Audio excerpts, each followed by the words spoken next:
ఇక్కడ అనకూడదు కానీ ఒక పదం, బట్ ఇట్ ఈస్ లైక్ అంటే కొంచెం ఇంగిత జ్ఞానం కూడా ఉండాలి. అంటే మన కష్టపడిన ఆ రోజు పొద్దున్న చేస్తున్నాం, మధ్యాహ్నం చేస్తున్నాం, రాత్రికి మళ్ళీ చెడగొడుతున్నాం. సో అప్పుడు మళ్ళీ ఊర్లో ఇది ఒక డంప్యార్డ్లా తయారవుతుంది. సో ఆడే తాగుతాం, ఆడే తింటాం, అక్కడే ఉంచేస్తున్నారు, ప్లేట్లు పడేస్తున్నారు. అలా ఇంతమంది చెడగొడుతుంటే ఎంతమందిని క్లీన్ చేస్తాం, ఎన్నిసార్లు క్లీన్ చేస్తాం, ఏదో ఒక రోజు వదిలేస్తాం. ఫస్ట్ టైం బీచ్ కలగా కనపడుతుంది ఆల్. సో ఇప్పుడు కొంచెం కళ వచ్చింది. ఇది ఇంకొక ఇచ్చడానికి ముఖ్య కారణం నానాజ్ గారు. అంటే ఫస్ట్ టైం బీచ్ కలగా కనపడుతుంది. All credits to first municipal commissioner గారు అండ్ ఈరోజు ఈ సభకు కారణం అండ్ ఇక్కడ చేయించడానికి ముఖ్య కారణం నానాజ్ గారు. అంటే నేను ఇక్కడికి వచ్చి ఆల్మోస్ట్ 9-10 months అవుతుంది, కానీ ప్రతిసారి ఇక్కడికి వచ్చినప్పుడు ఎగ్జాక్ట్లీ ఇలాంటి ఇంత వ్యూ ఉండి ఇలాంటి ప్లేసెస్లో కూడా ఇంత దారుణంగా ఒక బీచ్ మెయింటైన్ చేయొచ్చు అంటే కాకినాడ చూపించగలం, అంత దారుణంగా ఉండింది యాక్చువల్లీ. సో అలాంటిది ఇవాళ ఆయన పంచాయతీ వైపు నుంచి ప్లస్ అఫ్కోర్స్ ఆయన ఫాలోవర్స్ వైపు నుంచి వాళ్ళు ప్రతిసారి కొందరిని పంపించడం, క్లీన్ చేయించడం, మున్సిపల్ కమిషనర్ గారు కూడా కంప్లీట్గా దానికి ఒక డెడికేట్ ఒక టీం పెట్టి క్లీన్ చేయించడం. సో ఇప్పుడు కొంచెం కళ వచ్చింది. ఇది ఇంకొక 3-4 monthsలో మనకి you will see lot of ఈ రెస్ట్ రూమ్స్, తర్వాత బట్టలు చేంజ్ చేసుకోవడానికి చేంజింగ్ రూమ్స్, కొంత న్యూ డెస్క్స్, లైటింగ్, ఇంకా లైటింగ్ కొంచెం అంబ్రెల్లాస్ కూర్చోడానికి ఇవంతా కొంత ప్లాన్ చేసాం ఒక 2-2.5 కోట్లతో. సో ఒక 3-4 monthsలో you will see lot of difference. But kabaddi గురించి, స్పోర్ట్స్ గురించి అందరు పెద్దలు మాట్లాడారు. బట్ ఇది అవకాశంగా నేను ఒక్కటే రిక్వెస్ట్ చేయదలుచుకుంది ఏంటంటే, మేము ఎంత కష్టపడినా ఆ రోజు పొద్దున్న చేస్తున్నాం, మధ్యాహ్నం చేస్తున్నాం, రాత్రికి మళ్ళీ చెడగొడుతున్నాం.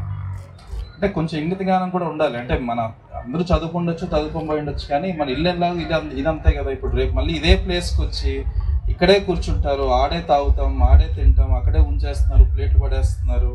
అలా ఇంతమంది చెడగొడుతుంటే ఎంతమందిని క్లీన్ చేస్తాం, ఎన్నిసార్లు క్లీన్ చేస్తాం, ఏదో ఒక రోజు వదిలేస్తాం.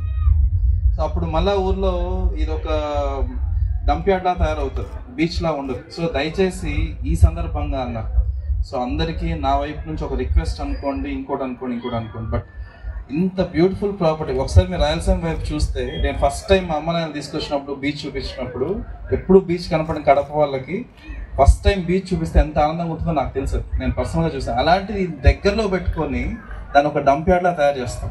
ఇక్కడ అనకూడదు కానీ ఒక పదం, but it is like that. So దయచేసి ఇది కోపం కాదు కానీ బాధ, అంత మంచి బ్యూటిఫుల్ ప్లేస్ని చెడగొడుతున్నాం. అండ్ ఎలాంటి రెస్పాన్సిబిలిటీ మీద మీ ఊరు మీకు సంబంధించిన బీచ్ అని కూడా తెలియకుండా విచ్చలవిడిగా ఏది పడితే అది వేస్తుంటారు. మీకు పొద్దునపూట ఎప్పుడైనా వచ్చి నడవడానికి వస్తే సిగ్గేస్తుంది అసలు ఈ ఊళ్ళో పనిచేస్తున్నట్టు. కొన్ని రోజులు చూస్తాం, ఇంకొన్ని రోజులు లేకపోతే కేసులు పెట్టడం స్టార్ట్ చేయాల్సి వస్తుంది. దయచేసి అర్థం చేసుకోండి. చిన్న పిల్లలు ఉంటున్నారు, కాలేజ్కి పోయి ఉంటున్నారు. ఆ స్థాయికి తెచ్చుకోకుండా ఉండాలి. మనం కూడా ఒక నాగరికతకు సంబంధించిన మనుషులం, మన జంతువులం కాదని నిరూపించుకోవాలంటే ఇది ఒక అవకాశం. ఇక్కడ వాడేవాళ్ళకి ఇంత పెద్ద మాటలు మాట్లాడటం నాకు బాధగా ఉంది. బట్ దీన్ని ఈ షేక్ తీసుకురావడానికి ఎన్ని కష్టాలు పడ్డామో నాకు తెలుసు, ఆయన తెలుసు యాక్చువల్. సో అందుకని ఆ బ్యాక్గ్రౌండ్ పెట్టుకొని చెప్తున్నాను. దయచేసి కొంత మనుషుల్లాగా ఆలోచించాలి, మనుషుల్లాగా బీచ్ని కాపాడుకోవాలి. ఇలాంటి కార్యక్రమాలు ఇంకా చాలా చేయటానికి సహకరించాలి.